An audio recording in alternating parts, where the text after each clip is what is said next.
Dwight Eisenhower warned against the military-industrial complex and that it would destroy democracy. My father died in his campaign against the Vietnam War. Martin Luther King broke with the civil rights movement on Vietnam, and he said, this has got to be our priority, because you're not seeing that there is a direct link between poverty and violence and oppression at home and war abroad. You cannot separate them. As long as we're making war, as long as our major exports are weapons in war, we will never have a middle class in this country. And my uncle, President Kennedy, his best friend Ben Bradley, asked him, what do you want on your gravestone? What's your epithet? And he said he kept the peace. That's what he wanted. He said the principal job of every president of the United States was to keep our country out of war. And he succeeded in doing it. And he succeeded in doing that. And instead, he started investing in the Kennedy Milk Program and Alliance for Progress, the USAID, to build middle classes in countries so that they could enjoy democracy. He started the Peace Corps because he said he wanted foreigners to know Americans not by military uniforms, but by people who came in their communities to help him. And it's very, very difficult to fairly judge who the best presidents in our history were.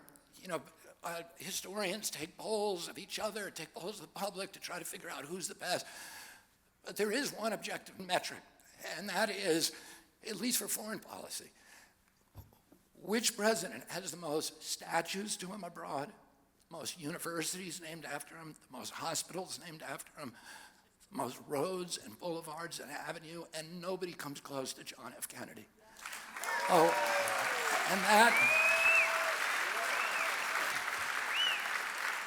if people love our country, that's good for our economy and it's good for our security. And that's what we had with my uncle. He used to love the fact that there were Africans who were naming their children Washington and Jefferson and Lincoln, but they weren't naming them Marx and Lenin. He used to say that. But I think probably the proudest thing, if he could know of all the memorials to him, the one he'd be proudest of is the tens of thousands of African children. I've met many of them in my lifetime, and Latin American children and Asian and Mideastern children who are named Kennedy. And I'm going to tell you this. When my uncle came into office 2 months later, he was fighting his intelligence apparatus and his military because they wanted to do the Bay of Pigs.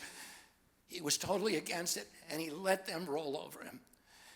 And in the middle of the Bay of Pigs, he realized they were lying to him, and he realized the function of the intelligence agencies had become to provide the military-industrial complex with a constant pipeline of war.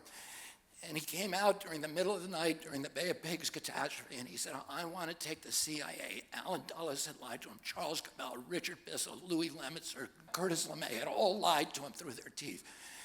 And he said, I want to take the CIA and shatter it into 1,000 pieces and scatter it to the winds.